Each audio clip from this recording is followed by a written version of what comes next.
In the past, I've been pretty critical of the iPhone Pro lineup, but the iPhone 17 Pro feels new, and there are a lot of questions that I think a lot of people have. Does it scratch easily? How's the camera? Or if the Air is a better phone in general. Before we dive in though, you have one last chance to enter my iPhone or Apple giveaway. All you have to do is subscribe, comment down below, and give the video a thumbs up. Let's start with durability, and I think that's one of the hot topics online right now. There's been a lot of posts on Reddit and TikTok about the iPhone 17 Pro and its durability, with a bunch of users uploading photos of their iPhone 17 Pro after even the first day, and it had a lot of scratches because of a small drop. Even Apple Store demo units are looking a little bit worn down after being on the display for literally a couple of days. So naturally that brought up a lot of concerns that people might have about the long-term durability of the iPhone 17 Pro. Now me personally, I've had no issues yet. I keep the phone in my pocket, and I'm not somebody that's naturally clumsy and dropping the phone all the time. That doesn't mean that it won't scratch eventually. Of course, aluminum is softer, so yeah, marks are gonna show up over time. But for me, I'm used to that. I've had aluminum iPhones before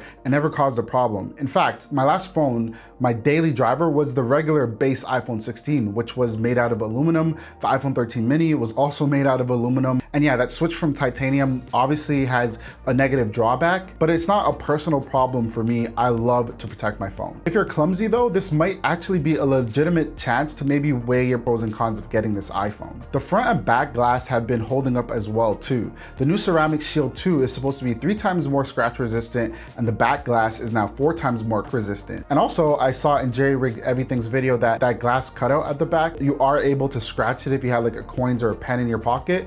The thing is, that's able to wipe out quite easily, which is a little bit cool and strange at the same time. Now, I know there's a lot of people that rock their iPhones without a case. That can personally never be me. I need a case, and I'd recommend everybody getting one. The one that I think is actually the best case for the iPhone 17 Pro is from today's sponsor, MagBak. This is the Elite case from MagBak. First of all, it's got a kickstand built right in. The kickstand is super solid, perfect for watching content, FaceTiming hands-free, or even using it on a desk when you're working. Snap it shut and it disappears like it was never there. Then there's the finger loop, which can be a total lifesaver and protect you from dropping your 17 Pro. It gives you that grip if you are a clumsy person that might break your brand new $15,000 iPhone. And yes, it still works with MagSafe charges and accessories, even with the finger loop at the back. But the part that I love the most, I have to say, is the accents pack. It lets you swap colors and actually match your iPhone.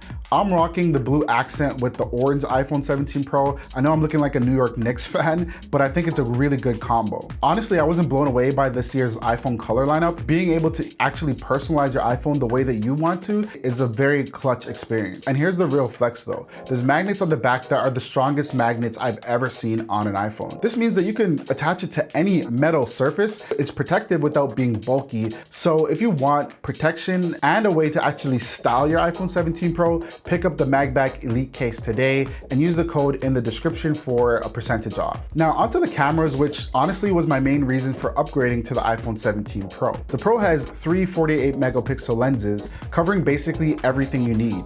0.5, 1 times, 2 times, 4 times, and even an 8 times crop. Quick warning though, for me personally, I've noticed in the last 72 hours that the 8 times zoom can be a little bit grainy, especially if you're using it indoors and you don't have the best lighting. But overall, shots look clean, sharp, and very well exposed. The selfie camera got bumped up to 18 megapixels, and it looks great straight out of the phone. You can even shoot log from the selfie cam, which is wild, especially if you make content on TikTok or on Reels. I think overall that this is really good and saves you a lot of time from needing to set up a very expensive camera, because the front-facing camera looks amazing. Apple is allowing you to use the full sensor on the camera. You're able to repurpose content that you shot and crop in a lot easier than you would if you're shooting by like the regular 16:9 or vertical format. Now, another huge thing for me is the ability to shoot ProRes RAW on your iPhone 17 Pro. RAW gives you a way to be more flexible to adjust colors and exposure in editing. And combined with OpenGate, that means that you can use the full sensor. Overall, I think the colors and the video quality of the iPhone 17 Pro look outstanding. So if you were thinking about upgrading the camera, mostly for video, I think this is worth it even over the 16 Pro. A big question a lot of people were wondering is if you should get the 17 Pro over the new iPhone Air. I think a majority of the people that just use their phone for basic tasks will be fine But for me personally, it's been a little bit difficult to justify getting the iPhone Air over the iPhone 17 Pro. The Air is slim, light, and honestly gorgeous, but you're gonna give up a lot. There's no ultra wide lens, it has a smaller battery, and fewer pro video tools. The Pro feels more serious and more capable. And since I actually plan to keep this phone for years down the road, it makes a little bit of a sense. And for me, it wasn't worth sacrificing the extra trade-offs for that design of the Air. But with that said, if you value design over the features, the Air is still a great phone and might be better for a lot of people. Anyways, those are my thoughts after using the iPhone 17 Pro intensively for the last 72 hours. I do have an accessories video that's gonna drop later this week, and that's where the winner to the giveaway will be announced. Subscribe, give the video a thumbs up, and make sure to comment down below. Thank you so much, and I'll see you in the next one. Peace.